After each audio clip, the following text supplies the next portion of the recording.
Nous allons donc avoir la joie et le plaisir de passer ensemble un moment en compagnie de Michel Maffezoli dans le cadre donc de nos entretiens d'été, dont la thématique générale, je vous le rappelle, est « Et si nous parlions d'amour ?» Donc, voilà, il va falloir se rapprocher à cela. Donc, je vais peut-être proposer à Alain Noël qu'il démarre par la présentation de notre intervenant, puis après, je présenterai les modérateurs. Ok, bien, on peut donc commencer. D'abord, je tiens à remercier Michel Maffezoli qui nous fait l'honneur et l'amitié, je pense, de partager avec nous pour la seconde fois ces entretiens d'été. Il l'avait fait l'année dernière, il le refait cette année et je l'en remercie très chaleureusement. Avant de le présenter, je voudrais rappeler, comme il m'arrive de le faire, ce que sont les entretiens d'été, de manière à ce qu'il n'y ait pas d'ambiguïté dans l'esprit de tel ou tel. Les entretiens d'été sont une structuration qui œuvre au sein du collège maçonnique, qui n'est pas une structure obédientielle, qui n'est pas non plus une structure interobédientielle, qui est une structure non obédientielle qui ne dépend que d'elle-même. Et le but des entretiens d'été spécifiquement, c'est de permettre aux sœurs et aux frères qui sont intéressés sur certains thèmes que nous mettons en avant, de se confronter et d'entendre des personnalités philosophiques, scientifiques, littéraires, artistiques et ce soir sociologiques, parler d'une déclinaison du thème principal, comme nous l'avons fait il y a 2 ans à propos de l'éthique, comme nous l'avons fait l'année dernière à propos du thème identité et altérité, comme nous le faisons cette année à propos du thème si nous parlions d'amour. Bien entendu, chaque conférencier est libre, complètement libre, à une liberté totale d'expression comme il se doit, et chaque auditeur, sœur, frère ou non maçon, a sa totale liberté d'interprétation, voire de critique, car comme le disait Emmanuel Kant, notre siècle est à proprement parler le siècle de la critique, et le temps de la maçonnerie est à proprement parler le temps de la critique. Non pas au sens de critique destructrice, mais au sens de critique d'examen et d'interprétation et de validation.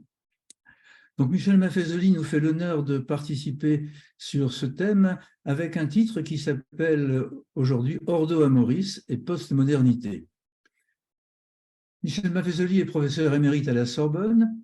Il est membre de l'Académie européenne des sciences et des arts après avoir été titulaire de la chaire des sciences humaines à l'université Paris 5 Sorbonne, c'est-à-dire Paris Descartes. Il est docteur ès lettres et sciences humaines, docteur en sociologie, et il a travaillé essentiellement dans le droit fil de son maître Gilbert Durand sur les thèmes de l'imaginaire et également sur les thèmes de la vie quotidienne. Et il est connu bien évidemment par ses travaux sur la postmodernité, sur l'imaginaire et par certains thèmes qu'il a mis en avant au fur et à mesure de ses nombreuses publications, notamment sur le fait que l'imaginaire est une manière de s'appréhender, d'appréhender pour chacun d'entre nous son existence dans la société contemporaine. Il a développé vers 1988, si mes souvenirs sont exacts, cette notion du temps des tribus qui est rentrée dans le langage courant. Il a développé ensuite, une dizaine d'années plus tard, en 1997, une étude sur le nomadisme culturel, nomadisme de voyage. Et enfin, le thème de la postmodernité, celui qu'il a fait peut-être le plus connaître, avec cette expression qui est apparue en 2003, le lieu fait le lien. Je lui laisserai bien entendu développer tout cela à son gré. Je pense que l'un des éléments pour lesquels nous pouvons ne pas être d'accord éventuellement, c'est la critique qu'il peut faire du temps des Lumières, qui pour lui probablement arrive à son terme, alors que pour la maçonnerie, le temps des Lumières est quelque chose de fondamental, et peut-être l'opposition entre les Lumières et la postmodernité nécessiteront des éclaircissements et des questions. Je lui laisse développer et je laisse nos modérateurs le soin de lui poser toutes les questions sur ce sujet. Je laisse la parole à Marie-Thérèse pour qu'elle nous présente les modérateurs. Merci Alain Noël. Donc, les modérateurs, donc tout d'abord une modératrice, Dominique Gagliardi, que vous connaissez aussi puisqu'elle est déjà intervenue l'année dernière comme modératrice avec Michel Maffezoli. Donc, c'est déjà un duo qui a fonctionné ensemble. Dominique est ancienne proviseure, donc aujourd'hui honoraire. Alors, je vais dire en plaisantant qu'elle a fait le tour de France des établissements. Elle est allée dans toutes les régions de France, diriger des établissements, d'énormes établissements dans lesquels je ne doute pas qu'elle a été d'une efficacité remarquable. Et ceci lui a d'ailleurs valu d'être nommée chevalier de la Légion d'honneur. Il faut quand même le savoir. Elle est très modeste, alors elle ne le dit jamais. Alors je le dis à sa place. Elle est donc sœur de la Grande Loge féminine de France, au sein de laquelle elle a donc occupé de multiples fonctions. Notre autre modérateur que nous recevons pour la première fois, et nous en sommes très heureux, c'est Alain Pigeot. Alain est avocat. Il est frère, lui aussi, depuis de très nombreuses années de la Grande Loge de France, dans laquelle il a lui aussi occupé de nombreuses fonctions. Alors, je précise et je rappelle, je crois que c'est important, que nous choisissons, Alain Noël et moi, nous choisissons nos conférenciers, mais nous choisissons aussi nos modérateurs en fonction de leurs compétences, de leur appétence pour le sujet proposé, et tout ceci parmi les sœurs et les frères des nombreuses obédiences françaises et européennes, et qu'en tout état de cause, nos modérateurs ne représentent jamais, au grand jamais, leur obédience. Ils ne parlent qu'en leur nom personnel, et je crois que ça, c'est important que ce soit dit. Voilà, ceci étant, une dernière précision pour tous ceux qui nous écoutent. Encore une fois, pour poser les questions, vous utiliserez l'onglet Q et R. Dominique et Alain vont les répercuter auprès de notre conférencier. Je crois que tout est clair. Michel, vous avez la parole. Bien, je vous remercie. En effet, j'ai proposé de parler de un titre qui peut paraître curieux, je le préciserai tout à l'heure, Ordo Amoris et postmodernité. Comme le disait Alain Noël, la postmodernité est un de mes dadas théoriques, si je puis le dire ainsi. J'essaie de montrer en quoi quelque chose d'autre est en train d'arriver de nos jours. Voilà. Alors, quand on a, avant d'aborder le sujet, quand on a l'amabilité de m'inviter, ou peut-être quand on prend le risque de le faire, je rappelle toujours, si vous le permettez, quelques banalités de base, un peu pour ceux qui ont fait on se souvienne de leur humanité, un peu comme Caton l'Ancien. Hein, commencer toujours quelque discours que ce soit en rappelant Delenda Carthagoès. Hein, il faut que Carthage soit détruite. Et en la matière, mon Delenda Carthagoès, en gros, la banalité que je vais rappeler, c'est que au-delà de ce qui est le linéarisme qui nous a constitués, notre cerveau reptilien, si je puis le dire d'une manière imagée, notre culture. Pour moi, la culture, c'est ce qu'on a, si je puis le dire ainsi, sucé avec le lait maternel, hein, de la petite enfance à l'alma mater universitaire. On a intégré le fait qu'il y aurait cette espèce de linéarisme, de continuité en quelque sorte, et cela a été formalisé au 19e siècle d'ailleurs par celui qui fut un maçon pas négligeable, Hegel, et qui a été un des grands philosophes par après impulsant toute une série de réflexions. Il a formalisé cela en parlant de la philosophie de l'histoire, histoire avec un grand H. Et c'est ce qui va donner par après le progressisme, le mythe du progrès.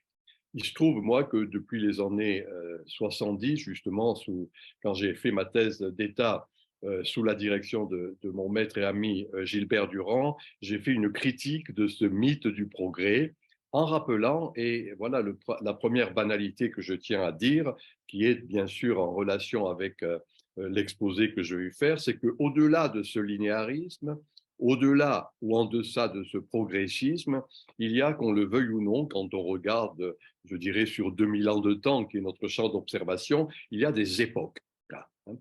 J'aime beaucoup les étymologies, et en grec, époké, ça signifie justement le suspens des valeurs. Est une manière beaucoup plus triviale, mais non moins intéressante, c'est une parenthèse. Voilà. Une parenthèse, ça s'ouvre, une parenthèse, ça se ferme. Voilà. Et mon hypothèse, c'est que justement, est en train de fermer la parenthèse, l'époque moderne.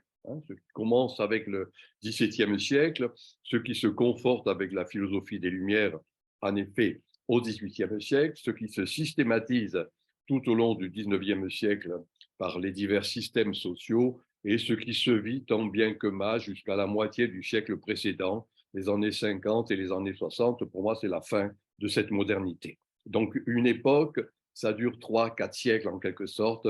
Il y a des différences entre les observateurs, mais chacun s'accorde un peu sur cette temporalité.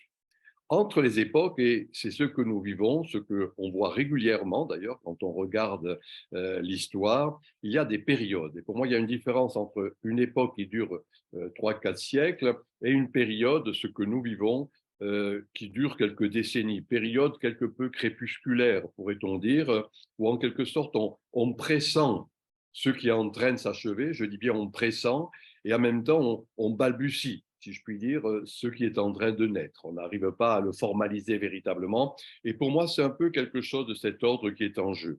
Et de bons esprits ont rendu attentifs à ce glissement. Je pense ici à ce philosophe russe, Nicolas Berdaïev, qui arrive en France dans les années 20 et qui parle d'une relève rythmique de l'histoire, flux et reflux, montée et descente, etc. Et nombre d'observateurs, et en sociologie, je pense bien sûr à un grand sociologue américain qui s'appelle Sorokin, qui montrait qu'il y avait des grandes périodes où prédominait le rationalisme, solidarité mécanique, et d'autres périodes où ce qui était important était le sensualisme, disait-il. Et moi, j'ai repris tout à fait, je dirais, de quelque manière, ce balancement de ce sociologue. Dans les périodes rationalistes, si je prends les figures que développait Nietzsche, c'est le domaine d'Apollon, encore une fois, Dieu lumineux, si je puis dire, Dieu ouranien, dit-on, qui est tourné vers le ciel. Et bien sûr, ce qui s'oppose, c'est Dionysos, qui est, si je le dis simplement, mon petit Dieu chéri, Dionysos, qui d'une certaine manière, de mon point de vue, va caractériser la modernité. Puisque on a cité, bien évidemment, Alain Noël l'a fait, et pour ma part, je le referai 2 ou 3 fois, mon maître Gilbert Durand, lui-même dans son livre majeur qui s'appelle Les structures anthropologiques de l'imaginaire, mais que l'on retrouve dans un très beau petit livre qui est peu connu, qui s'appelle le mythe fondateur de la franc-maçonnerie, paru chez Dervy, montre qu'il y a des époques diurnes où prédomine la raison, ce rationalisme, et d'autres époques, ce qu'il appelle le régime nocturne de l'imaginaire, c'est-à-dire où on voit en quelque sorte revenir les forces élémentaires de la nature. Moi, je dirais les cosophies, en quelque sorte, justement, ces éléments qui mettent en scène pas simplement la raison, mais les sens. Et pour ma part, m'inspirant de cette idée durandienne, j'ai parlé, peut-être aura-t-on l'occasion d'en discuter, ce que j'appelle un rationalisme sensible, qui n'est pas simplement la négation des Lumières, mais une complémentation des Lumières, montrant en quelque sorte qu'il y a à la fois la raison et les sens. Alors voilà un peu ma première banalité, ce qui nécessite, je dirais, qu'on sache faire, ce qui n'est pas aisé encore une fois, dans la détresse théorique qui est la nôtre actuellement, où il n'y a pas de vrai débat. Il faut savoir mettre, je dirais, une analyse bifocale. Quand je dis analyse bifocale, c'est-à-dire reconnaître que ce glissement que je suis en train de dire et que je vais développer, c'est un moment de détresse et un moment de danger pour l'ère qui s'achève et surtout pour leurs représentants, oligarchies, les élites politiques, intellectuelles, journalistiques, ils sentent justement dans ce qui s'achève quelque chose des valeurs qui étaient les leurs, des valeurs qui ont marqué la modernité. Je les dirai dans un instant, il y a un moment de détresse. Mais en même temps, c'est ça l'analyse bifocale, on voit comment il y a cette détresse Et en même temps, il y a cette dimension, je dirais, inaugurale, matutinale, hein, pour ceux qui arrivent, et en particulier, bien évidemment, pour ces jeunes générations qui, au travers du net-activisme, de la socialité, de la cyberculture, ben, sont en train, en quelque sorte, je dirais, d'élaborer et de nous rendre attentifs, bien évidemment, à d'autres valeurs qui sont en jeu. Voilà un peu encore une fois, si je résume ce premier point, pas un linéarisme, pas un progressisme, mais une transmutation épocale, hein, une transition, peu importe le terme qu'on peut employer, un balancement entre des valeurs qui étaient apolliniennes et d'autres valeurs qui seraient dionysiaques, si je reprends cette dichotomie proposée par Nietzsche. La, la fin de la perspective apollinienne, ben, pour moi, c'est l'expiration d'une économie, de la vie sociale et politique, éducative, et en même temps, on voit renaître, je dirais, quelque chose qui est beaucoup plus spirituel, communautaire, quelque chose qui met l'accent non pas simplement sur l'éducation, mais sur l'initiation. Voilà en gros, si vous voulez, mon premier point, impermanence et continuité. Hein, quand on regarde sur la longue durée, on voit de la décadence et on voit de la renaissance. Si je le résume de manière très simple, un de mes leitmotifs, hein, c'est de rappeler que la fin d'un monde n'est pas la fin du monde. Puis-je ici d'ailleurs insister là-dessus, hein, on a pu dire que la première phrase qui fut écrite dans la culture qui est la nôtre, la culture gréco-romaine, attribuée, dit-on, au philosophe Anaximandre de Milet, écrit sur la pierre en quelque sorte. Hein. Si je le dis, la formule en grec est très belle et très juste. Genesis kai phtora, phtora kai genesis. Si je traduis, genèse et déclin, déclin et genèse. Voilà, si vous voulez, moi, ce qui me paraît important d'avoir à l'esprit, si on ne veut pas rester un peu dans le ronron, hein, habituel de notre linéarisme ou de notre progressisme qu'il convient, de mon point de vue, de remettre en question. La deuxième banalité corrélative à la première, je dis bien une banalité, encore une fois, quelque chose que la sagesse populaire sait bien, c'est que dans ces moments-là, il faut arriver à trouver les mots. Hein. Notre espèce animale est ce qu'elle est parce qu'elle parle. Hein. Je rappelle ici un livre majeur du philosophe Michel Foucault. Moi, je discutais très souvent avec lui et son œuvre m'a beaucoup marqué. Un de ses livres s'appelle Les mots et les choses. Hein, arriver en quelque sorte à trouver les mots pertinents. C'est le problème actuel qui est le nôtre. Hein, c'est-à-dire, souvenez-vous de la formule qui est connue et qu'il faut dire et redire de Camus, mal nommer les choses contribue au malheur du monde. Et quand Camus a cette formule, il s'inspire là véritablement de Platon, hein, Platon qui montre dans la République que quand il y a à la fin de quelque chose une dégénérescence, par exemple de la cité ou de la démocratie, c'est à ce moment-là que prévaut la fraude aux mots. Et donc, il y a lieu d'être attentif à cela. Je veux dire par là que quand quelque chose s'achève, on continue, les élites, hein, ceux qui ont le pouvoir de dire et de faire, pour moi c'est ça les élites, hein, continuent, je dirais, à rester sur des mots qui leur sont familiers, qui nous sont familiers, bien évidemment, mais qui ne sont plus en pertinence, qui dès lors sont impertinents d'un point de vue scientifique. De ce point de vue, ce sont des incantations. Hein. Les ethnologues nous montrent que l'incantation, c'est quand on chante quelque chose dont on n'est plus convaincu. Et les incantations, c'est un peu dans la période que j'ai dite crépusculaire qui est la nôtre actuellement, eh bien, ces mots que l'on emploie, démocratie, laïcité, valeurs républicaines, république une et indivisible, etc., etc., etc. D'autres termes qui sont, à proprement parler, des incantations, mais qui ne sont plus en phase, hein, qui ne correspondent plus à ce qui est vécu. Hein, je ne vais pas le redire chaque fois, en particulier concernant ces jeunes générations. Et le processus d'abstentionnisme actuellement dans les diverses élections que nous connûmes ces derniers mois où on est, montre bien que d'une certaine manière, on ne se reconnaît plus dans ces incantations. Dès lors, il est important d'arriver, et c'est cela que, pour moi, qui est le second point que je tiens à dire, trouver les mots les moins faux possibles. Hein, pas des concepts encore, hein, les mots les moins faux possibles, pouvant devenir des paroles vivantes. Hein.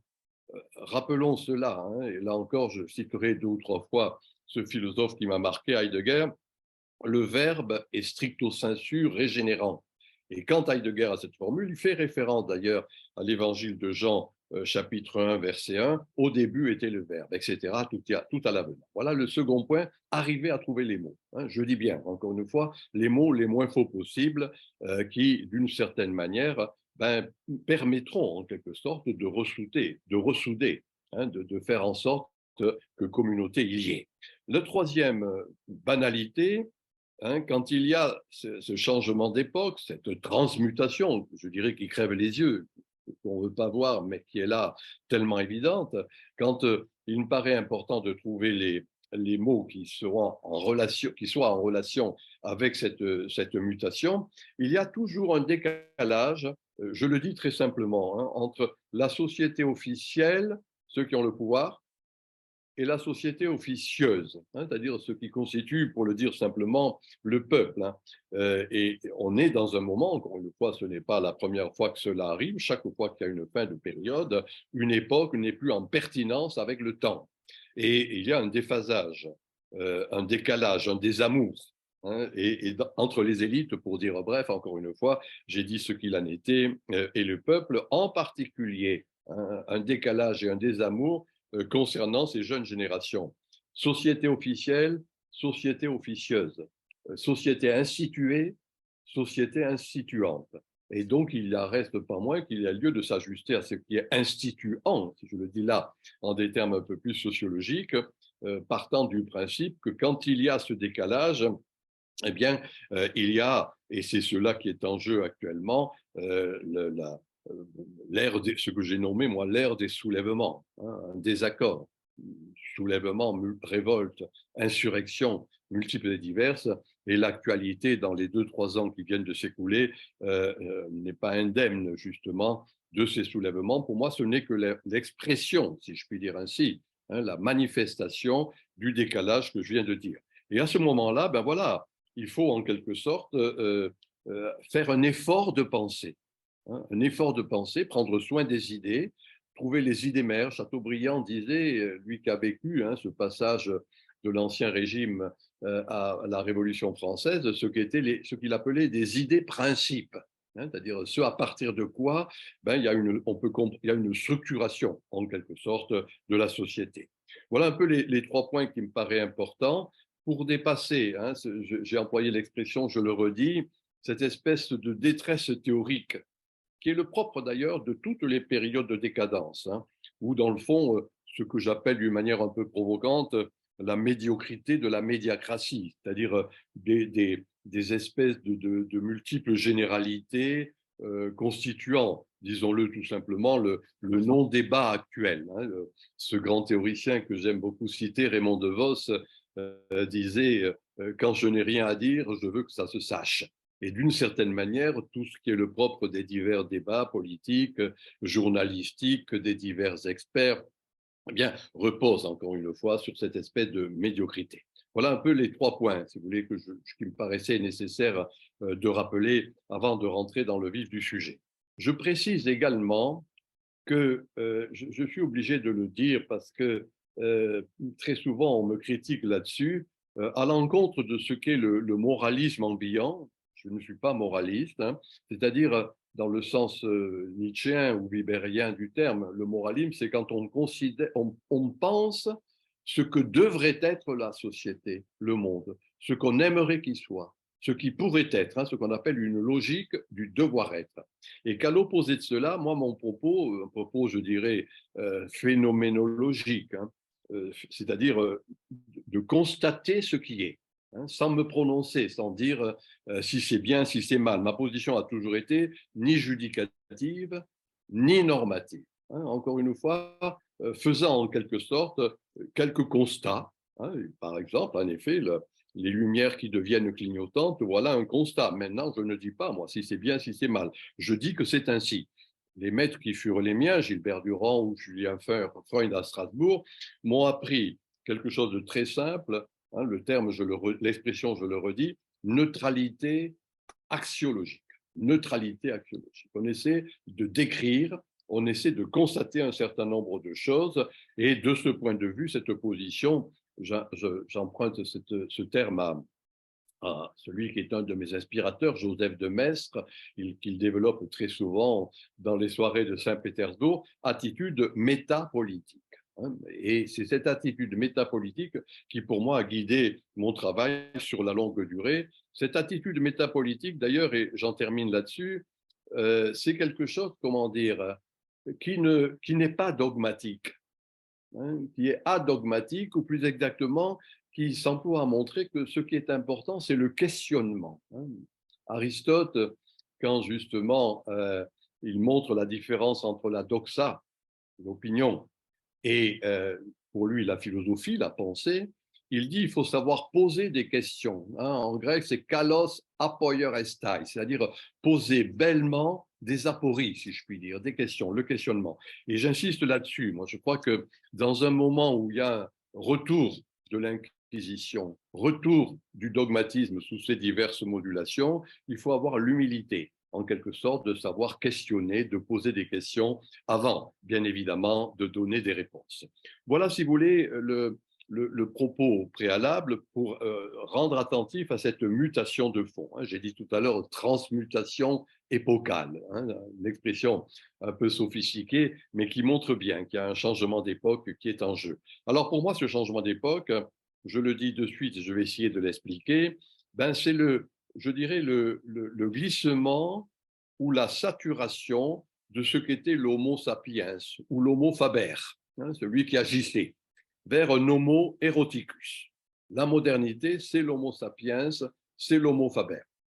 Ce qui est en gestation actuellement, en particulier repérable chez ces jeunes générations, c'est plutôt cet homo eroticus. Moi, c'est l'objet d'un de mes livres, il y a quelques années, où je montrais en quelque sorte que c'était cet homo eroticus qui allait prendre de plus en plus d'importance. Et c'est lui qui, en quelque sorte, constitue l'imaginaire du moment.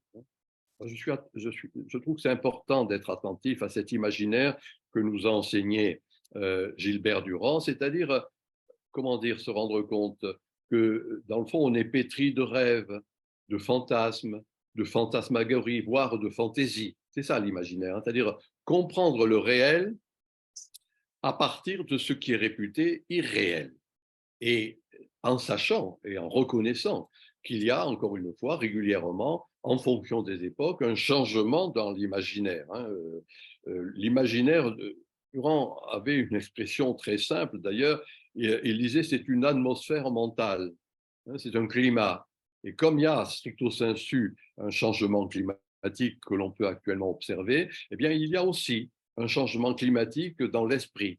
Spirituel, le fameux esprit du temps qui varie. Si je reprends là cette expression de Hegel, c'est cela qui me faisait dire tout à l'heure, période rationaliste, époque rationaliste, époque sensualiste. Et voilà ce qui constitue le changement de paradigme qui est en jeu. Le paradigme, ça a été maintenant, c'est un terme qui est fréquemment employé, et l'expression changement de paradigme en est une des manifestations. C'est un historien des sciences, Thomas Kuhn, américain, qui rappelait que dans le fond, le changement de paradigme, il disait le paradigme, c'est une matrice. Une matrice permettant qu'il y ait tel type de découverte scientifique, tel type d'application technologique, telle organisation de la société à partir de ces découvertes scientifiques. Mais une matrice, montrait-il, une matrice peut être féconde, une matrice peut devenir inféconde. Et le paradigme, c'est cela. C'est-à-dire, en gros, si je le dis un peu rapidement, et peut-être nous aurons l'occasion d'en discuter, ce paradigme moderne, cette matrice moderne, et il n'y a pas lieu de cracher dans la soupe, qui a donné de fort belles choses, devient une matrice inféconde de diverses manières, et est en jeu, en gestation, bien évidemment, difficultueusement, soyons clairs, une nouvelle matrice, un nouveau paradigme. Chaque fois qu'il y a, encore une fois, ces changements d'époque, ces changements de matrice, cela se fait, vous l'avez compris, dans la crainte et le tremblement. Mais c'est à nous, esprits qui espérons être éclairés, de savoir, je le dirai dans un instant, accompagner en quelque sorte ce changement de matrice, ce changement de paradigme. Voilà, alors en deux temps, hein, comme toujours, il me paraît important d'avoir un diagnostic et par après de faire un pronostic. Le diagnostic, vous l'avez compris, de mon point de vue, ce qui est en train de s'achever, mais en même temps, comment dire, quelque chose qui reste officiel. Hein. J'ai dit tout à l'heure, société officielle. Et ces valeurs officielles et cette société officielle reposent sur quelque chose qui, de mon point de vue, est en train de cesser, qu'on ne veut pas voir est en train de cesser, c'est-à-dire ce qui a constitué véritablement la modernité, moi je dis un individualisme épistémologique, hein, c'est-à-dire un individualisme démocratique, si je puis dire, hein, c'est-à-dire comment, d'une certaine manière, on n'a plus affaire à la communauté, mais l'émergence de cet individualisme. Bien sûr, c'est Descartes, hein, la fameuse formule que nous connaissons, cogito ergo sum, hein, je pense donc je suis. Descartes rappelle que, justement, précédemment, au Moyen-Âge en particulier, celui qui pensait par lui-même était un hérétique. Or, quand il dit je pense, c'est l'acte de naissance, cet individualisme. Par après, c'est la réforme protestante, pareil, hein, c'est un individualisme religieux. Le texte sacré, la Bible, traduit en langue profane, diffusé par Gutenberg, là encore un isolement. Hein, il n'y a plus nécessité d'un développement ecclésial, mais au contraire, sola fide, la seule foi de tout un chacun prévaut pour atteindre son Dieu. Et un peu plus tard, justement, parmi les philosophes des Lumières du XVIIIe siècle, je rappelle l'œuvre de Jean-Jacques Rousseau, en particulier bien sûr l'Émile, qui montre comment en quelque sorte ce qui va émerger à ce moment-là et ce qui est le fondement même de cette modernité, c'est cet individualisme fondamental. L'Émile, c'est le roman qui fonde cet individualisme et qui va culminer, qui va se compléter avec le fameux contrat social, second livre de Rousseau. L'Émile se termine par un petit mot très simple, mais non moins intéressant, et qui est le contraire de l'amour. Hein, c'est autonomie. Hein. L'individu est un individu autonome. Qu'est-ce que ça veut dire en grec autonomos? Je suis ma propre loi. Hein. Et de fait, voilà ce qui est cet isolement, hein, qui va constituer en quelque sorte les temps modernes et qui va donner, je fais exprès de dire, cet individualisme épistémologique. Hein, et que c'est à partir, pour moi, c'est le pivot, à partir duquel vont se structurer les diverses associations, les systèmes sociaux du 19e siècle, les grandes institutions qui sont en train de se déliter, mais qui restent encore les institutions officielles. Voilà un peu, si vous voulez, le maître mot qu'il faut avoir à l'esprit. Je dirais pourquoi tout à l'heure ce maître mot devient un traître mot, hein, c'est-à-dire qu'il ne correspond plus à ce qui est vécu actuellement. Et c'est à partir de cet individualisme épistémologique que s'élabore la grande valeur moderne par excellence, hein, c'est-à-dire un temps finalisé. Hein, c'est demain, un peu plus tard, qu'on arrivera à la société parfaite. Toute l'œuvre marxiste et les grands systèmes sociaux qui s'en sont inspirés, qu'on le veuille ou non, reposent sur cette idée, encore une fois, d'une société à venir. L'œuvre de Freud repose également sur cette idée-là, encore une fois, d'un report de jouissance. Et vous voyez, pour bien rendre attentif aux conséquences de cela, c'est que on comprend une société quand on a saisi le style qui est la société. Hein. Pour moi, le style, c'est le silo, ce par quoi une époque s'écrit. Le style, c'est le stylet, hein, ce par quoi une époque se pointe. Et le style de la modernité, de cet individualisme, c'est un style optique. Voilà ma proposition. Optique, c'est-à-dire une mise à distance de l'autre. Mise à distance du lointain, hein, c'est ça la finalité, la société parfaite à venir un peu plus tard, et une mise à distance en quelque sorte qui est cet isolement individualiste qui est, de mon point de vue, la grande marque de cette modernité, c'est-à-dire dans le fond, il s'agit en quelque sorte de se libérer des autres. et être soi-même sous ces diverses modalités. Et vous l'avez compris, c'est quelque chose qui justement n'est plus de l'ordre de l'amour stricto sensu. Et c'est cette libération, le mot d'ailleurs, qui est un mot qui, de mon point de vue, n'est plus un mot pertinent, mais c'est le mot de liberté.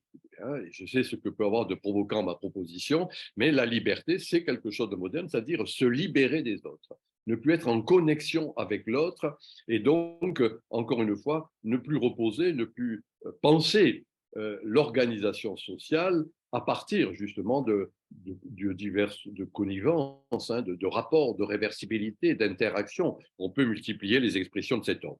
Voilà, je ne vais pas aller plus avant. Voilà ce qu'est, en quelque sorte, il y aurait d'autres caractéristiques, bien évidemment, mais dans mon diagnostic, ce qui est la caractéristique, je dirais, d'une culture purement instrumentale, purement utilitariste, ce qui va mettre l'accent, dans le fond, sur une conception simplement économiciste du monde. Le matérialisme historique ne vaut que ce qui sert, en quelque sorte. Et on voit bien comment, c'est sur cette dimension, encore une fois, de séparation par rapport à l'autre, de la coupure de l'un par rapport à l'autre, que se fonde cette dimension purement économique qui est le propre même, d'ailleurs, encore une fois, de l'élite actuelle, qui va mettre l'accent sur l'économie, le pouvoir d'achat, les inflations et autres perspectives de cet ordre, qui, de mon point de vue, ne sont plus les préoccupations essentielles, mais qui ne font que traduire, en quelque sorte, cet isolement, cet individualisme que j'ai dit 2 ou 3 fois, épistémologique. Voilà, je dirais, le diagnostic. Je précise, c'est ce qui encore reste officiel. C'est ce qui est l'élément des discours de ceux qui ont le pouvoir de dire et de faire, ces élites qui, de mon point de vue, sont déphasées. Je rappelle pour mémoire d'ailleurs que c'est le vecteur de cela, c'est une rationalisation généralisée, le rationalisme, c'est-à-dire que la rationalité, c'est une spécificité, là encore, de notre espèce animale, mais un grand auteur qui s'appelle Max Weber, dans un livre fameux qui s'appelle L'éthique protestante et l'esprit du capitalisme, a eu cette définition, comment à partir de là, il y a ce qu'il appelle une rationalisation généralisée de l'existence. Tout est soumis à raison, tout doit donner ses raisons. C'est ça le rationalisme qui est, dans le fond, l'élément vecteur, le fil rouge, le cœur battant, en quelque sorte, de cette séparation par rapport à l'autre. Weber, d'ailleurs, je rappelle cette expression, elle est intéressante, montre que cette rationalisation généralisée de l'existence, cette constitution de la séparation par rapport à l'autre, aboutit à ce qu'il appelle bellement le fameux désenchantement du monde. C'est-à-dire qu'il n'y a plus cet aspect, l'expression allemande est plus riche, ein Säuberung der Welt, c'est-à-dire, je dirais, si on a traduit désenchantement dans toutes nos langues néo-romanes, mais c'est la démagification du monde, le propre même qui va rompre le mystère, qui m'unit à l'autre, qui fait qu'il n'y a plus, à proprement parler, le partage des mythes qui est constitutif de la dimension que j'ai dite tout à l'heure, spirituelle, religieuse, toutes ces diverses modulations, et c'est cette séparation, encore une fois, qui aboutit à ce désenchantement. Voilà le diagnostic. Alors, vous l'avez compris, je l'ai indiqué tout à l'heure, la fin d'un monde n'est pas la fin du monde. De mon point de vue, quoi que cela soit et reste officiel, il me paraît qu'il y a, dans le sens simple du terme, et j'emprunte cette expression à ce sociologue américain Sorokin, une saturation. Le propre de la saturation, quand c'est un spécialiste de la sociologie de la culture, c'est que on ne voit pas très bien quand s'élabore cette saturation. Il prend un exemple très simple, un verre d'eau, je le sale ou je le sucre, je ne me souviens plus ce qu'il met là-dedans, et jusqu'au dernier moment, il y a une lente sédimentation. Et on ne voit pas, on ne la voit pas, cette sédimentation. Sinon que c'est le dernier grain de sel ou de sucre qui fait que tout d'un coup, le verre d'eau est saturé. Et il va décliner un peu cette saturation en montrant que ce qui est dominant, cette culture qui est censément en jeu actuellement, eh bien, peu à peu, elle se sature et que l'on va arriver à autre chose. C'est mon hypothèse, vous l'avez compris. Et c'est là, si vous voulez, où je considère, et c'est ça mon pronostic, que dans le fond, ce qui est en jeu actuellement, hein. C'est la saturation de cet individualisme, la saturation, alors qu'on continue à parler fréquemment, hein, il suffit d'entendre tel discours politique, journalistique, de mon point de vue, totalement déphasé pour dire compte tenu de l'individualisme contemporain. Il suffit de sortir dans la rue pour voir comment nos gamins, sortant de l'école, sont déjà téléphone portable ou Internet aidant en relation avec l'autre. Et c'est là, si vous voulez, où voilà un peu mon pronostic sur la postmodernité, c'est-à-dire en quelque sorte quelque chose qui va reposer non plus sur cet individualisme, mais ce que j'appelle, moi, un personnalisme communautaire. Vous voyez, je suis attentif au terme. Hein. L'individu est indivisible. L'individu, l'individualisme a une identité professionnelle, sexuelle, idéologique. La personne, différente de l'individu, la personne est plurielle. Hein. Je rappelle ici la formule de Rimbaud, « je est un autre ». Et dans le fond, de mon point de vue, c'est ce glissement de l'individu indivisible à la personne plurielle qui est le fondement même de cet ordo amoris, hein, qui est le fondement même de ce retour des sentiments, des affects, hein, quelque chose qui fait que, d'une certaine manière, on est en relation fondamentale avec l'autre. Dès lors, vous voyez, par exemple, j'ai dit tout à l'heure, la valeur travail était la valeur essentielle de cette conception utilitarisme et instrumental, en quelque sorte, de la modernité. Là, au contraire, ce n'est plus le travail, même si cela peut être choquant, ce que je dis, mais c'est l'importance qui va être accordée à la création.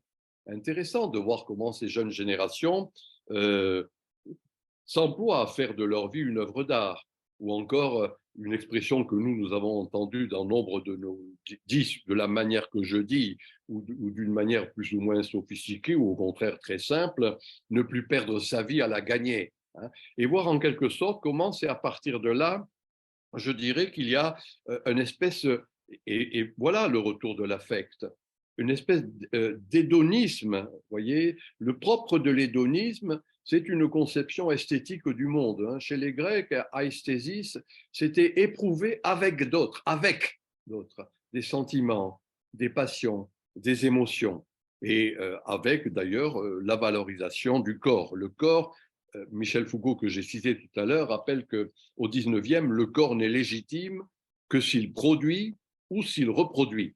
Là, il y a une valorisation du corps pour lui-même. Voilà encore un homo eroticus. Voilà l'ordo amoris, le corps que j'habille, hein, la mode, le corps que je soigne, la diététique, le corps que je construis, bodybuilding sous ses diverses modulations. Voilà quelque chose, si vous voulez, qui me paraît important d'avoir à l'esprit, cet hédonisme, et le terme n'est pas très heureux, ce corporéisme. Hein, pas simplement la raison, mais encore une fois, une conception entière, hein, une attitude, je dirais, si je reprends un terme qui est souvent employé, holistique, hein, holos, la globalité.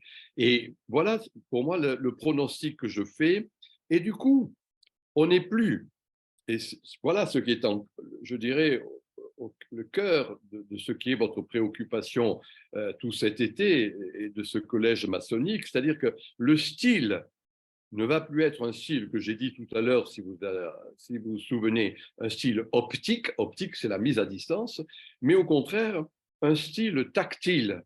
On a envie de toucher. Voilà une de mes hypothèses que j'ai montrées dans divers de mes livres, où dans le fond, on a envie d'être avec l'autre. Alors en effet, hein, ce fut en son temps ce que j'ai appelé le temps des tribus. C'était une provocation de ma part, hein, de montrer comment, en quelque sorte, qu'est-ce que c'était que la tribu telle que les ethnologues nous en parlent, hein, dans la jungle, stricto sensu, la tribu, c'est pour serrer les coudes, lutter contre l'adversité animalière, végétale, d'autres groupes, etc. Et dans ces jungles de pierre que sont les mégapoles contemporaines, la tribu a la même fonction. Hein, il s'agit de toucher l'autre en quelque sorte. Tactile, c'est ça. Et alors, bien sûr, ce sont les affoulements, quelque chose qui fait que, dans le fond, on est en état de dépendance. C'est pour ça que le mot liberté, moi, ne me paraît plus un terme pertinent actuellement. On est toujours en dépendance. Et l'amour, qu'est-ce que l'amour? Sinon être toujours dépendant de l'autre. Et donc, dans le fond, pour moi, c'est un peu cela qui est en jeu actuellement. C'est cela que j'appelle l'expression n'est pas de moi d'ailleurs, ordo amoris, je l'emprunte à un philosophe, sociologue allemand des années 30, qui a le premier rendu attentif justement à sa manière, justement à cette importance de la sympathie, de l'empathie, hein, expression maintenant que l'on emploie de plus en plus, mais qui renvoie justement au fait on n'existe que par et sous le regard de l'autre. Ce n'est plus à proprement parler, rappelez-vous ce que je disais en citant Rousseau, ce n'est plus de l'autonomie qui est pour nous la grande valeur, mais c'est au contraire de l'hétéronomie. Hein, voilà le terme que j'ai proposé pour bien comprendre ce qui est en jeu. Qu'est-ce que ça veut dire l'hétéronomie? La loi, c'est l'autre qui me la donne. C'est l'autre qui me dit comment je m'habille. C'est l'autre qui me dit comment je parle, comment je me comporte, etc. Et c'est ce glissement, en quelque sorte, de l'autonomie qui isole à l'hétéronomie qui restructure, hein, qui crée ce que j'ai appelé ce personnalisme communautaire, en quelque sorte, moi qui me paraît important.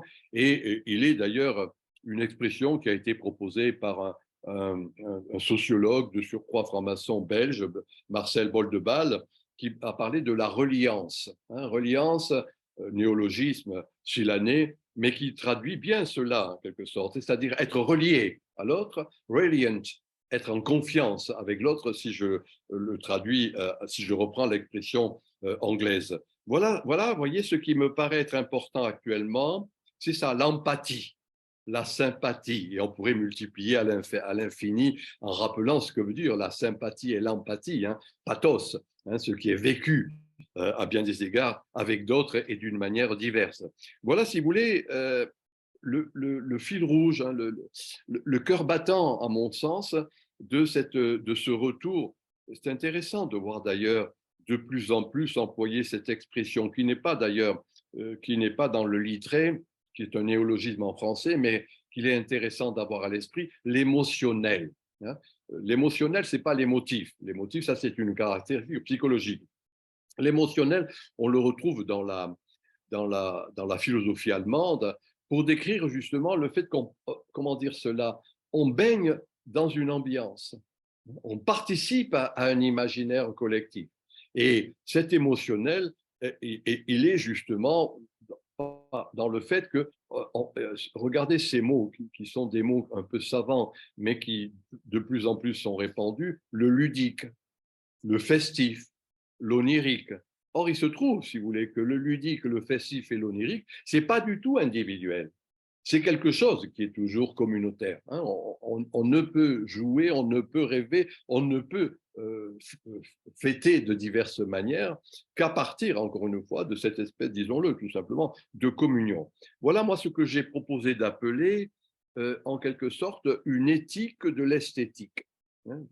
J'aime bien la distinction des mots. La morale, c'est général, applicable en tout lieu et en tout temps. Et on emploie l'un pour l'autre, d'ailleurs, la morale et l'éthique. Non, la morale est générale. L'éthique est particulière, c'est-à-dire quand je vais, éthique de l'esthétique, c'est-à-dire quand je vais en quelque sorte vibrer avec d'autres. Alors, vibrer pour telle raison, sportive, musicale, religieuse, culturelle, peu importe en la matière, voyez. Mais de mon point de vue, c'est cette éthique de l'esthétique qui est le fondement même de ce vitalisme qui est en jeu. Hein.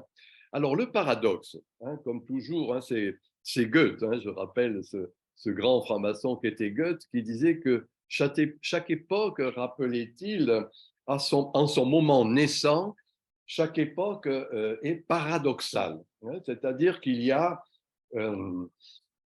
quelque chose qui fait que d'une certaine manière, il y a ceci et cela, un paradoxe. Et là, en la matière, bon, le paradoxe, ce qu'on voit naître actuellement, eh bien, ça a été ma définition de la postmodernité, ce que j'appelle la synergie de l'archaïque et du développement technologique. Il se trouve, si vous voulez, que c'est au travers de ce développement technologique, hein, synergie de l'archaïque et du développement technologique, eh bien qu'il y a, alors c'est les réseaux de rencontres, les blogs, les forums de discussion, Internet sous ses diverses modulations. D'une certaine manière, c'est quelque chose qui fait que ce qui avait désenchanté le monde, c'est ça la technique, avait désenchanté le monde, à proprement parler, de diverses manières, et c'est un peu mon propos, est en train, à bien des égards, de le réenchanter au travers des réseaux. Je dis bien, réseaux de rencontres sexuels, religieux, théoriques, hein, de diverses manières. Moi m'intéresse beaucoup à un philosophe du XIIIe siècle qui est saint Thomas d'Aquin. Sur Internet, j'ai réussi à trouver une quarantaine de groupes de jeunes, pas forcément philosophes d'ailleurs, ingénieurs et autres, qui s'intéressent beaucoup à saint Thomas d'Aquin avec des discussions. Voilà encore une fois quelque chose qui fait que l'affect est important dans tous les domaines, jusque y compris dans ce domaine à bien des égards tout à fait technologique. Vous voyez, quand je dis synergie de l'archaïque, regardez les mots que l'on retrouve sur les réseaux sociaux. Solidarité, entraide, générosité, partage. Voilà des déclinaisons de l'ordo amoris. Voilà de l'homo eroticus. Voilà quelque chose qui fait que ces mots, qui sont des mots archaïques, qui n'étaient plus, je dirais, des mots pertinents par rapport au matérialisme ou à l'économicisme, retrouvent là une force et vigueur qui est indéniable. Et pour moi, c'est cela qui est en train de caractériser véritablement l'imaginaire postmoderne. Hein. La cyberculture étant, si je puis le dire ainsi, une espèce de remythologisation, à vrai dire, de ce qu'on avait, souvenez-vous de ce que je disais tout à l'heure, citant Marie Hubert, démythologisé, désenchanté, et c'est intéressant de voir comment il y a quelque chose de cet ordre qui s'exprime en particulier. J'ai employé cette expression tout à l'heure, et d'ailleurs, c'est un de mes derniers livres, l'ère des soulèvements. Pour moi, cet ordo amoris, on va le revoir dans ces soulèvements multiples et divers qui, depuis quelques années, qui, depuis quelques mois, qui, depuis quelques semaines, sont en train de caractériser nos sociétés, depuis les gilets jaunes jusqu'aux émeutes juvéniles contemporaines, jusqu'aux grands rassemblements juvéniles au travers des rave parties sous ces diverses modulations. Dans chacun de ces cas, si vous voulez, il y a là encore une manière de vibrer, d'être en contact avec l'autre, de ne plus être autonome, mais d'être hétéronome, si je reprends cette expression. Voilà ce qui est, à proprement parler, une ruse de la technique. Elle avait désenchanté le monde. Elle est en train, à bien des égards, de mon point de vue, de le réenchanter. La technique, si je puis le dire ainsi, je reprends là une expression à Gilbert Durand, comme étant un mésocosme. Le mésocosme, c'est ce qui est au milieu entre le microcosme individuel et le macrocosme collectif. Et le mésocosme, eh bien, va se faire curieusement, je reconnais que c'est curieusement, c'est pour ça que j'ai cité Goethe, paradoxe, dans ces moments intermédiaires, c'est la technique comme mésocosme qui nous permet en quelque sorte d'être attentif à ce processus de l'intensité des relations. Un relationnisme pour moi. On n'est plus enfermé dans la forteresse de son esprit. Je rappelle que c'est la fin de la formule de Descartes. Je pense donc je suis dans la forteresse de mon esprit. Là, au contraire, il y a, retenons, je trouve parlant cette expression juvénile, je m'éclate dans l'autre. Le fait de s'éclater, en quelque sorte, est une des manifestations de mon point de vue, de cet homo eroticus, de ce retour du sentiment, des affects sous son diverses modulations. Voilà ce qui me paraît être, si vous voulez, au-delà, rappelez-vous ce que je disais au début, au-delà d'une logique du devoir-être, au-delà de ce qu'on aimerait qu'il soit, de ce qui pourrait être, etc., ce qui est. Et de mon point de vue, c'est cela qui est en train de caractériser véritablement, je dirais, l'humanisme intégral. L'humanisme intégral, c'est pas simplement le cerveau. L'humanisme intégral, c'est rendre attentif, je le rappelle, moi, au fait que l'humain est pétri d'humus et qu'il faut avoir l'humilité, en quelque sorte, de reconnaître cette relation entre l'humus et l'humain. Et quand je dis humus, c'est une métaphore pour dire encore une fois le corps, les sentiments, les affects, les passions que l'on avait laissés de côté, que l'on avait marginalisés et qui, en effet, là, retrouvent une importance qui est non négligeable. Voyez-vous, je m'achemine vers cette conclusion pour laisser la discussion dans le temps prévu. Durkheim rappelait, et il a développé dans tous ses travaux bellement d'ailleurs, qu'il fallait repérer quelle était la figure emblématique d'une époque. Figure emblématique, hein, c'est-à-dire ce à partir de quoi on se structure, que l'on copie, qui nous constitue pour ce que nous sommes. Je reprendrai cette idée, je l'ai dit tout au début, je le rappelle maintenant, la figure emblématique de la modernité, hein, ce qui commence au XVIIe, ce qui s'achève à la moitié du XXe siècle, c'est Apollon. On a pu dire aussi, moi-même je l'ai dit, c'est Prométhée. Hein. Karl Marx parlait de Prométhée déchaîné, hein, c'est-à-dire dans le fond, Apollon, le rationalisme, Prométhée, l'action sur le monde, l'homo faber, tout simplement. Et encore une fois, cette figure emblématique reste importante dans la société officielle. Pour moi, la figure emblématique en gestation, ce qui est le cœur battant, hein, de ce retour de l'amour, toutes ces diverses modulations, de cet ordo amoris, eh bien, c'est Dionysos. Hein. Dionysos est l'enfant éternel. Hein. Dionysos, à bien des égards, c'est celui qui, justement, va mettre la relation, hein, j'ai dit relationnisme, comme étant l'élément important. Pour moi, la reliance, c'est ça, c'est-à-dire un nouvel ordre symbolique, en quelque sorte. Hein. On avait oublié cet ordre symbolique dans le sens, je me rappelle, simple du terme, un symbolé. Hein, c'est quand on met ensemble deux morceaux de tel objet que l'on avait cassé, que l'on avait rompu. Eh bien là, pour moi, il y a en quelque sorte cet ordre symbolique qui est en train de ressurgir, quelque chose qui fait que l'amour de la sagesse devient, si je puis le dire ainsi, une sagesse de l'amour. Et Dionysos, c'est pas autre chose, dans le fond, hein, c'est-à-dire le plaisir d'être sous ces diverses modulations. Et pour moi, de mon point de vue, c'est ce plaisir d'être, dans le sens simple du terme, ce rapatriement de la jouissance, ne pas attendre demain, hein, qu'on rasera gratis, mais ce rapatriement de la jouissance qui renvoie à cette figure dionysiaque.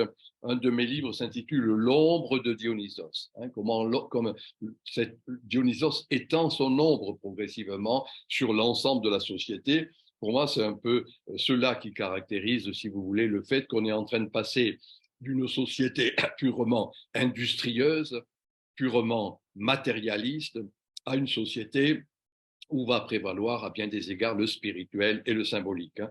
On se souvient, et rappelez-vous cette formule, moi qui me fait toujours rêver, de Peggy, tout commence en mystique, tout et s'achève en politique. Mais je rajouterai par rapport à cette phrase que quand le politique s'achève, ce qui me paraît être le cas actuellement, la mystique en quelque sorte renaît. Voilà un peu, si vous voulez, ce qui est, de mon point de vue, hein, ce fil directeur de cet ordo amoris, je dis bien, hein, à l'état naissant, d'une manière officieuse. Mais ces générations qui seront la société de demain, ne l'oublions pas, vont constituer la société, constituent déjà et contaminent à bien des égards la société de nos jours. Walter Benjamin rappelait, qui est un philosophe important, un philosophe allemand, qui a défini prémonitoirement des grands éléments constitutifs de ce que nous vivons. Il disait « Chaque époque rêve la suivante ». Et j'ai rajouté, et c'est ma conclusion, chaque époque rêve la suivante, c'est un fait. Il faut, en quelque sorte, si je puis le dire ainsi, accompagner ce rêve pour que cela ne devienne pas un cauchemar. Et c'est véritablement cela notre travail, accompagner un rêve, encore une fois, pour éviter les espèces de détournements, de perversions qui sont inhérentes, bien évidemment, à ce rêve. Voilà, chers amis, ce que je pouvais dire dans le temps qui m'a été imparti pour rendre attentif, en quelque sorte, à cette transmutation qui est en jeu et qui est à l'état naissant, bien évidemment, mais auquel il y a lieu véritablement d'être attentif. Merci, Michel, pour cette intervention. On a pas mal de questions à te poser, mais je voudrais d'abord te poser une première question. Si on passe de l'individualisme au communautarisme, les petites communautés. Tu m'entends? Est-ce que tu m'entends? Tu peux Alors, si on passe de l'individualisme à des petites communautés de réflexion, quid de la responsabilité? La responsabilité de qui et de quoi? De l'individu, de chacun ou du groupe. J'ai fait la distinction personnellement entre individu et personne. Oui. Hein, D'accord.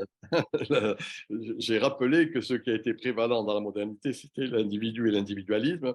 C'est la personne. Eh bien, la responsabilité, c'est ce qui est en jeu dans les communautés actuelles, hein, qui, dans le fond, répondent de l'un pour l'autre.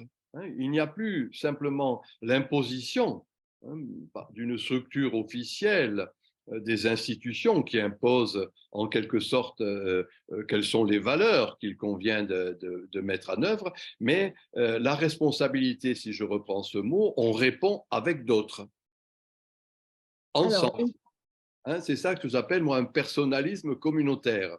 La métaphore que je donne pour bien faire comprendre cela, c'est l'image de la mosaïque, hein, où il y a de la diversité, il y a de la particularité, et pourtant, il y a une cohésion de ces divers éléments. alors, dans ce sens-là, est-ce que le communautarisme n'est-il pas la énième façon de l'histoire de soumettre la personne au groupe? Alors, moi, je n'aime pas ce mot de communautarisme. Hein. C'est une expression qui est toujours quelque chose qui est stigmatisant. Hein. Et c'est intéressant de voir comment, qu'on le veuille ou non, j'ai bien dit, hein, pour le meilleur et pour le pire, ces communautés ou ces tribus, peu importe en la matière le terme qu'on peut employer, existent. Et c'est intéressant de voir que la société officielle va taxer cela de communautarisme. Hein, de la même manière que on a peur du peuple, on va parler de populisme, par exemple. Hein, voilà. Donc moi je dis, plutôt que de parler de communautarisme, essayons de voir s'il n'y a pas un idéal communautaire en gestation. Je dis bien en gestation, tu as compris, hein, j'ai insisté plusieurs fois en indiquant que c'était une nouvelle époque qui commençait, que cela se faisait dans la crainte et les tremblements, mais que plutôt que de parler de communautarisme, on peut penser qu'il y ait, et c'est mon hypothèse, moi, en gestation, une société, comment dire, l'expression que j'emploie en latin, de coincidentia oppositorum, hein, la coïncidence des choses opposées. Ce n'est pas de la séparation de ces communautés les unes par rapport aux autres, c'est qu'il peut y avoir des interactions, des réversibilités. Et là encore, ce que je disais sur Internet et les réseaux sociaux, les blogs, les forums de discussion ou autres renvoient bien, de mon point de vue, à cette interaction. Alors, Une autre question? Vas-y, Alain. je vais poser une question, mais qui en fait est un peu une question personnelle, même si elle rejoint d'une certaine manière certaines questions que l'on vient de lire. J'ai noté quand même un certain pessimisme dans les propos, notamment en ce qui concerne le constat de la fin du siècle des Lumières. Il a été question de moments crépusculaires, de détresse, de délitement. En contrepartie, j'allais dire, la post-modernité apparaît avec, me semble-t-il, du spirituel, une communauté, on vient de redéfinir un peu ce terme. Le terme d'initiation a même été utilisé. Et de ce fait, ma question, c'est de savoir, est-ce que vos propos, Michel, sont pessimistes ou optimistes par rapport à l'arrivée probable de cette post-modernité? J'ai dit tout à l'heure, non, en général, d'ailleurs, c'est amusant parce qu'en général, quand je parle, on considère que je suis optimiste plutôt. C'est-à-dire que j'essaie de montrer qu'il y a une nouvelle époque en gestation, une nouvelle société en gestation, et on me qualifie d'optimiste. Moi, je n'aime pas ces mots, ni optimiste, ni pessimiste. C'est pas mon domaine, ça. Hein. Ça, c'est un domaine, j'ai dit tout à l'heure, mon propos est un propos de constat. Donc, je ne sais pas si c'est bien, si c'est mal. Mais il se trouve, en effet, cela peut choquer, je n'en disconviens pas. Il se trouve qu'encore une fois, ces grandes valeurs que furent le XVIIIe siècle les Lumières, hein, puisque c'est ça qui était au début de votre intervention, pour moi, deviennent clignotantes, ces Lumières. Mais en même temps, je dirais, il y a j'ai cité mon maître Gilbert Durand, dans ce régime nocturne qui est en jeu actuellement, la nuit est quelque chose qui peut être très riche finalement. Hein, et c'est le monde des rêves, le monde de la fantaisie. Alors voilà mon propos, voilà ma réponse. Je ne sais pas si c'est une vraie réponse. Disons que c'est ni optimiste ni véritablement pessimiste, c'est au niveau du constat. Il se trouve qu'on ne se reconnaît plus dans ce que furent les grandes valeurs des Lumières du XVIIIe. J'ai bien dit, hein, ce n'est pas la négation de la raison, c'est une complémentation de la raison, hein, raison sensible. hein, c'est-à-dire mettre aussi l'accent sur le corps, sur les sens, sous le sensible, sous ses diverses modulations. Alors voilà, ça peut choquer, mais il se trouve que c'est ainsi. Il y a Oui, le nocturne qui retrouve une force et vigueur indéniable. mais parallèlement à ces propos, j'ai noté tout à l'heure le terme d'incantation pour certaines de nos valeurs, par exemple avec une remise en cause de la démocratie. Et de ce fait, je me dis que le constat est quand même quelque part relativement inquiétant. Donc, est-ce que globalement, est-ce que l'on est, j'allais dire, dans une phase, alors je sais bien qu'il ne faut pas parler de progressisme, mais serions-nous quand même plutôt dans une phase d'évolution positive ou est-ce que vous êtes quand même foncièrement inquiet?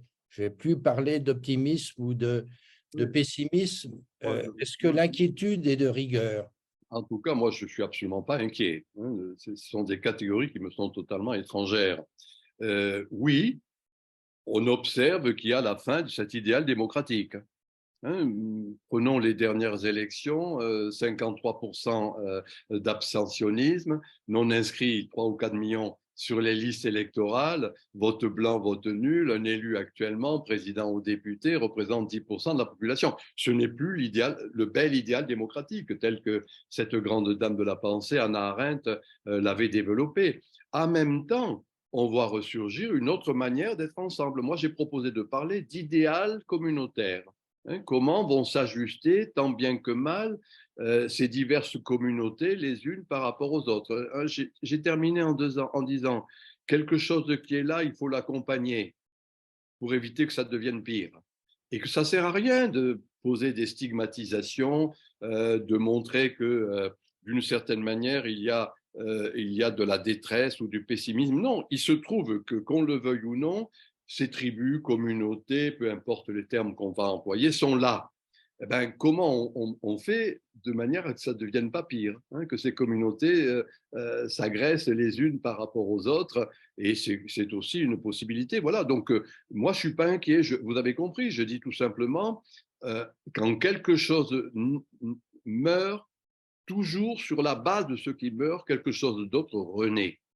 Et du coup, cela nous renvoie au fait que, je ne l'ai pas dit tout à l'heure, hein, j'ai fait, dès le début de ma carrière, une critique du progressisme et du mythe du progrès, mais j'ai rendu attentif à la chose tout à fait différente, qu'est la philosophie progressive. La philosophie progressive n'a rien à voir avec le progressisme. Et très précisément en la matière, la philosophie progressive, c'est ce qui va mettre l'accent sur la tradition. Le progressisme, c'est la flèche du temps. La philosophie progressive, c'est ce que j'ai appelé, moi, la spirale. On va revenir, pas exactement au même niveau, des éléments que l'on avait cru dépasser, hein, le fameux dépassement hegelien. Voilà, donc du coup, dans cette philosophie progressive, il y a une autre accentuation qui fait que les éléments traditionnels sont en train de revenir. Tradare, hein, ce qui a été donné, on le revit. Et quand je parlais du spirituel, quand je parlais de la communauté, ce sont des éléments très, très traditionnels. Voilà, donc en effet, moi j'ai critiqué pendant les 40 ans de ma carrière le progressisme, j'ai rendu attentif à la spirale de la philosophie progressive. Alors, est-ce que oui. Pardon, vas-y Alain. Non, vas-y, non, vas-y, Dominique. Alors, je vais concentrer deux questions qui sont posées par nos internautes. N'est-ce pas la pluralité d'états de pensée qui se rencontrent trop vite sans avoir le même savoir ni la même compréhension qui amène ces interrogations qui ne peuvent trouver des réponses et qu'on peut compléter en disant comment avoir un émotionnel collectif quand il n'y a plus de culture commune? C'est ce que nous sommes, je dirais, hein, c'est ce que nous sommes en train de vivre, une complémentation. Hein, c'est-à-dire, dans le sens simple du terme, le fait qu'on n'est plus dans un dogme, quel qu'il soit, dogme progressisme, dogme laïque ou autre, etc. Mais au contraire, le fait qu'il y ait en quelque sorte un jeu des différences, les unes par rapport aux autres. Moi, je suis frappé. Il y a une phrase, tenez, que je rappelle, qui est la phrase de Plotin dans les Énéades, hein, où il dit c'est la diversité qui conduit à l'harmonie. C'est mon hypothèse. C'est-à-dire qu'on avait en quelque sorte réduit tout à l'un. Là, actuellement, il y a au contraire des éléments très divers, mais que cela peut aboutir à une forme d'harmonie. L'un, moi j'ai été influencé par ce sociologue qui est de surcroît mon compatriote, Auguste Comte, qui est de Montpellier. Et Auguste Comte, définissant la société, et c'est la grande marque de la modernité, disait « reductio ad unum », réduire à l'un, l'un de l'État-nation, l'un de l'individu, l'un d'un grand système explicatif. Et c'est cette réduction à l'un, la formule d'Auguste Comte était une formule très juste pour définir ce qu'était le 19e siècle et la modernité, qui est finie. Par contre, il y a retour de ce que nous vivions au Moyen-Âge, de ce qui s'est vécu en d'autres époques, au contraire, la diversité. Et c'est cette diversité que l'on va qualifier de communautarisme pour le stigmatiser, qui pour moi renvoie encore une fois au fait qu'il peut y avoir une complémentation, l'image de la mosaïque, quelque chose qui fait qu'il peut y avoir une harmonie à partir de la diversité. En tout cas, moi, c'est mon hypothèse, mais soyons clairs, on est en train de faire l'apprentissage de cela. Et qui dit apprentissage, dit épreuve, dit quelque chose qui est difficile. Mais je pense qu'il faut d'une certaine manière, pour les esprits éclairés, se purger de nos convictions, se purger de nos dogmatismes, se purger des mots qui deviennent des mots désuets pour arriver à trouver, encore une fois, ce qui est à l'état naissant actuellement, et c'est cette diversité. Alors, dans les expressions un peu désuètes, je crois comprendre qu'il y a « je pense, donc je suis », et un des participants pose une question en disant « faut-il désormais dire « je pense, donc tu es » » Un peu, c'est-à-dire qu'on n'existe que par et sous le regard de l'autre. Et c'est le retour, disons-le tout net, je sais que cela peut paraître choquant, le retour de l'altérité. On avait évacué l'altérité, reductio ad unum, on avait réduit à l'un. Et là, qu'on le veuille ou non, il y a, sous ces diverses modulations, cette altérité, oui, on est pensé par l'autre. Alors, encore une fois, comme toujours, ce qui est à l'état naissant, ça peut être bien évidemment pour le meilleur et pour le pire. Moi, je ne vais pas nier cela, encore une fois. Les dangers, on les voit, et il est frappant de les voir. Mais je dirais qu'un peu dans le cadre de cette réflexion qu'est ce collège maçonnique, eh bien, il faut arriver en quelque sorte justement à faire un effort de pensée pour se rendre compte qu'on n'est plus enfermé dans son esprit, mais qu'on est toujours en relation avec l'autre. Et là encore, Internet aidant, les réseaux sociaux, les blogs, les forums de discussion qui peuvent nous paraître scandaleux à plus d'un titre, eh bien c'est là où sont en train de se créer véritablement un autre rapport à l'autre, l'altérité. Pour moi, c'est cette idée d'altérité, j'ai dit tout à l'heure diversité, qui peut conduire aussi à une forme d'harmonie. Une question, est-ce que l'intelligence artificielle ne va pas désenchanter le monde qui essayait à nouveau de se relier? Alors, ce n'est pas mon hypothèse. Alors que moi, je suis, en fonction de mon âge, je ne suis pas à l'aise forcément sur les réseaux sociaux, sur l'intelligence artificielle. En même temps, je ne peux pas ne pas rendre attentif au fait que c'est là qu'est en train de se créer une autre manière de penser ensemble. Vous voyez, je fais juste un petit écart historique. Au IIIe, IVe siècle de notre ère, quand on n'avait pas peur des mots, ce qu'on appelait la décadence romaine. Maintenant, on dit l'Antiquité tardive. Dans cette décadence romaine, il y avait des religions à mystère. C'était le christianisme, c'était Mithra, c'était Orphée. Et le christianisme était la religion des pauvres, celle qui ne devait pas perdurer. C'est celle des officiers, encore une fois, qui était Mithra ou Orphée. Or, à ce moment-là, la petite église de Milan sécrète un élément qui est devenu dans la tradition catholique un élément de doctrine, le dogme de la communion des saints. C'est-à-dire que dans le fond, on est unis par l'esprit, Milan, Lutèce, Lugdunum, Narbonne, Rome, etc. Et que c'est parce qu'il y a eu cette communion des saints qu'il va y avoir le triomphe du christianisme par rapport aux autres religions en mystère. Et de mon point de vue, je dirais que c'est l'intelligence artificielle, c'est Internet qui est actuellement la communion des saints postmoderne. C'est-à-dire quelque chose qui fait que d'une certaine manière, qu'on le veuille ou non, on est en relation avec l'autre et que cela crée, dans le sens simple du terme, une communion. Et alors, bien sûr, il peut y avoir des éléments dangereux, comme toujours ce qui est à l'état naissant, mais il n'en reste pas moins qu'il y a dans cette cyberculture, dans ce net activisme, dans ces réseaux sociaux, dans ces forums, dans ces blogs de discussion, quelque chose qui est une nouvelle communion des sectes. Vous avez compris, une autre manière d'être ensemble. Alors, de ce fait, de la notion de tribu, on va peut-être arriver à l'universel, ce qui serait un peu paradoxal. Non, moi, je ne suis pas partisan de l'universalisme, qui a été la grande marque des Lumières. Je dis unidiversalisme. Hein. C'est Edgar Morin qui a rendu attentif à cela. Unidiversalisme. Hein. C'est-à-dire qu'il y a, de la diversité, diversalisme, et il n'en reste pas moins qu'il y a une manière de s'unir. Si je puis le dire au travers de deux mots philosophiques, hein, mais il faut un effort de pensée, hein, il ne faut pas continuer, je dirais, à se gamberger à partir des banalités qui sont diffusées par les médias. Il y a deux mots pour traduire, il y a l'unité, l'unité c'est le cercle fermé, et il y a l'unicité. L'unicité, c'est ce qui fait qu'il y a une liaison, mais chaque séquence garde sa figure. Vous voyez, l'unité, c'est le cercle fermé, comme ça. Si je puis le dire au travers d'une image, ça, c'est l'unité, c'est le cercle fermé. L'unicité, c'est qu'il y a une forme de cohésion, mais chaque séquence garde sa spécificité. Et pour moi, on est en train de passer de l'unité à l'unicité. Ce n'est plus l'universalisme, ça c'est l'unité, c'est l'unidiversalisme. Unidiversalisme serait la forme contemporaine de cette vieille notion médiévale d'unicité. Alors, très souvent, les diversités s'opposent. Comment faire pour arriver à une diversité qui s'enrichisse et non se rejette?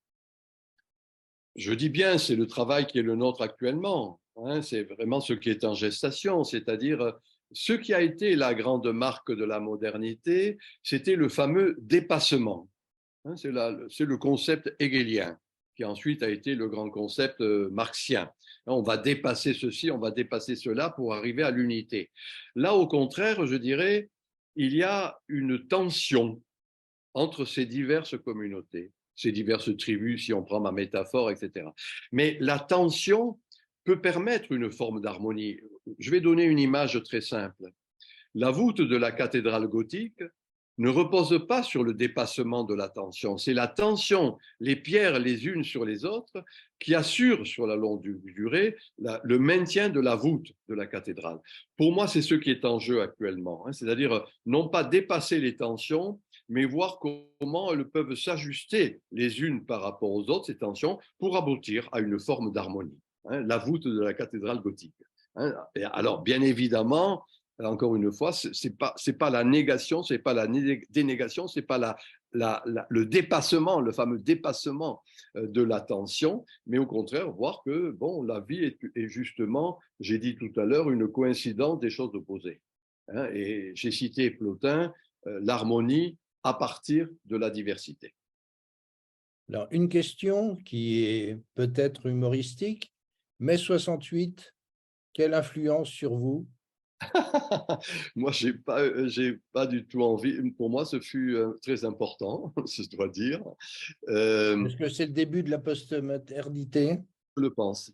Je le pense très précisément, faire de sa vie une œuvre d'art, ne plus perdre sa vie à la gagner. Quelque chose qui fait que c'était plus simplement la valeur travail qui avait prédominé. Je rappelle que la valeur travail, c'était une expression de Karl Marx dans Le Capital, mais mai 68 fut un vrai laboratoire de la rébellion. C'est 64 Berkeley, c'est 68 les révoltes juvéniles en Europe, en France en particulier. Après, ça s'est perdu dans les sables, mais de mon point de vue, à partir des années 2000, sont revenues ces valeurs-là, encore une fois. Hein, c'est-à-dire, en gros, non plus repousser la jouissance, mais rapatrier la jouissance. Et quand je dis faire de sa vie une œuvre d'art, c'était une idée qui était une idée de 68, oui, bien sûr. Hein. Et alors, je ne sais pas si c'est personnel ou si c'est humoristique. Moi, je suis un vieux monsieur maintenant, mais disons qu'il me paraît que ces jeunes générations que je continue à voir, qui furent mes étudiants, que je continue à voir actuellement, eh bien, qui ne font plus aucune référence et n'ont jamais connu mai 68, vivent en quelque sorte ces valeurs-là et les corrigent, les exaspèrent. Oui, je pense que c'était important. Est-ce que tu penses que c'est quelque chose qui se généralise à l'ensemble des pays ou est-ce que c'est quelque chose qui est symptomatique de certaines nations, Ah non, de à mon certaines avis, régions? oui, oui. À mon avis, c'est un processus qui est généralisé actuellement, hein. Pour le dire en des termes simples, au Moyen Âge, quand il y avait la peste à Rome, 100 ans après, elle était à Varsovie. Maintenant, c'est en temps T plus décalage horaire, hein, qu'il y a un processus de contamination, si je le dis en des termes fort simples, et Internet aidant. Et il se trouve, si vous voulez, que moi j'ai dirigé un centre à la Sorbonne qui était important bien sûr à Paris, mais qui avait un centre à Rio, São Paulo, au Brésil, et qui avait un centre non moins intéressant à Séoul et à Tokyo. Et on voyait que quand on regardait les mutations chez ces jeunes générations, avec bien sûr des différences suivant les cultures, bien évidemment, mais on les repérait à la fois à São Paulo, à Tokyo et à Paris ou à Rome, enfin peu importe, en Europe. Donc, je dirais même que c'est plutôt l'Europe et la France nommément fut le laboratoire de la modernité. À vrai dire, pour moi, le laboratoire de la postmodernité, il est dans l'Extrême-Orient ou en Amérique latine actuellement. C'est un processus qui est généralisé. Je pense, oui. Dernière question, la laïcité, question qui est posée, la laïcité serait-elle un dogme? Oh là là. Oui, disons que, oui, disons, la laïcité, non, c'est une chose importante et intéressante, hein, mais le laïcisme devient un dogme. Voilà, je ferai une nuance, hein, le laïcisme, c'est-à-dire quand dans le fond, la laïcité en son début était justement le contraire de la cléricature. D'une certaine manière, il y a chez certains, et je n'ai pas la peine ici de nommer, des associations qui poussent jusqu'au bout cette logique de la laïcité pour en faire un dogme, c'est le laïcisme, c'est-à-dire une autre manière cléricale, en quelque sorte, de dénier l'importance du spirituel. Or, vous l'avez compris, de mon point de vue, le spirituel, le symbolique, sous ses diverses modulations, voire le mystique, va devenir une des lames importantes, un élément non négligeable à bien des égards de la postmodernité. Donc, laïcité, oui, laïcisme, non. L'orateur est-il en accord avec Malraux qui a dit « Le 21e siècle sera spirituel ou ne sera pas » ? Alors, on a pu dire que ce n'était pas de Malraux, cette expression. D'accord. Ça, c'est Peu importe, ce n'est pas la question. L'intéressant est que si c'est de Malraux ou pas, peu importe, l'idée me paraît fort juste et je suis en accord à cela. Il suffit de voir ce qui est en train de se passer depuis quelques mois, quelques années chez ces jeunes générations. Ce qui s'est passé à Lisbonne il y a une semaine, les pèlerinages de Pentecôte il n'y a pas très longtemps, mobilisent des jeunes générations. Donc, il se trouve que là où il y a eu cette espèce d'attitude, oui, d'anticléricalisme qui a été fréquent, eh bien, n'est plus en phase du tout avec l'esprit du temps. Et je crois qu'il y a retour du spirituel. Je l'ai dit au début, je l'ai dit au milieu de mon exposé, je l'ai dit in fine, oui, le spirituel retrouve une force et vigueur indéniable. il y a encore beaucoup de questions. Est-ce qu'on peut encore poser des questions? Dernière question, Dominique, si tu veux bien. Alors, je la laisse à Alain. Je vais la laisser Ah à ben Alain. non, vas-y Dominique. Moi j'en avais une autre, mais nous sommes brimés. Nous sommes brimés. Nous sommes dans sûr. une tribu Non, c'est l'air. opprimée. Et chacun une question courte, réponse courte. Ah, voilà. Alors, Moi, je veux bien en poser une tout de suite. Est-ce que dans cette post-modernité, il y a des risques de manipulation? Oui, mais comme il y a beaucoup de manipulation dans la modernité, et actuellement le narratif officiel est un narratif de manipulation, soyons clairs, hein, je veux dire, c'est plus de la vérité, c'est très souvent des mensonges des pouvoirs publics sous leurs diverses modulations, c'est une forme de manipulation. Donc moi, je ne vais pas dire qu'il n'y ait pas dans la postmodernité des possibilités de manipulation, certes, et on le voit sur les réseaux sociaux, il n'y a pas lieu de le nier. Personnellement, il me paraît qu'au-delà ou en deçà de cette possible manipulation, il y a une vraie vitalité, un vrai vitalisme, et c'est un des éléments importants pour moi de la postmodernité. Dernière question, Dominique. Dernière question. L'orateur a parlé des mythes. Pourrait-il revenir un peu sur le Parler de rituel quoi? des mythes? Ah, des Des mythes. mythes. pourrait-il revenir un peu sur les rituels de l'ordo à Maurice? Ah, là, Rapidement, rapidement, Michel. c'est l'an prochain, c'est un autre, un autre exposé à faire. Mais disons que oui, il y avait eu une démythologisation de nos sociétés. Or, le propre du mythe, c'est ce qui unit des initiés entre eux, qui partagent un mystère. C'est la même étymologie et qui sont d'ailleurs muets à l'extérieur. Muets, mythe, mystère. Et il me paraît qu'il y a retour de cela et que les rituels, moi déjà tout jeune, j'avais réfléchi sur l'importance des rituels.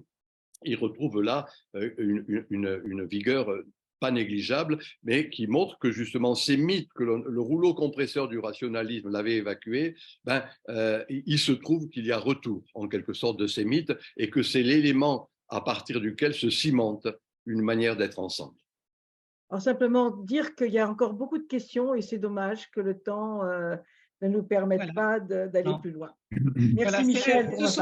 ce sont les règles et nous respectons les règles que nous nous sommes données et, au nom de tout le monde. Donc, Alain Noël, une petite phrase courte. Oui, d'abord, pour remercier Michel de son exposé, qui était très clair, qui a passionné tout le monde, en rappelant que l'on peut être ou ne pas être d'accord avec sa vision de la société. Moi-même, qui suis très attaché à la philosophie des Lumières, et Michel le sait, c'est un sujet de discussion entre nous, mais il a bien précisé que les Lumières n'étaient pas complètement évanescentes, qu'il fallait leur apporter un supplément d'âme, un supplément de sensibilité. Et je crois que je partage cette idée. Alors, grand merci pour cela. Il appartient à chacun des auditeurs d'avoir écouté ce qui s'est dit et de se faire sa propre opinion à partir d'un exposé.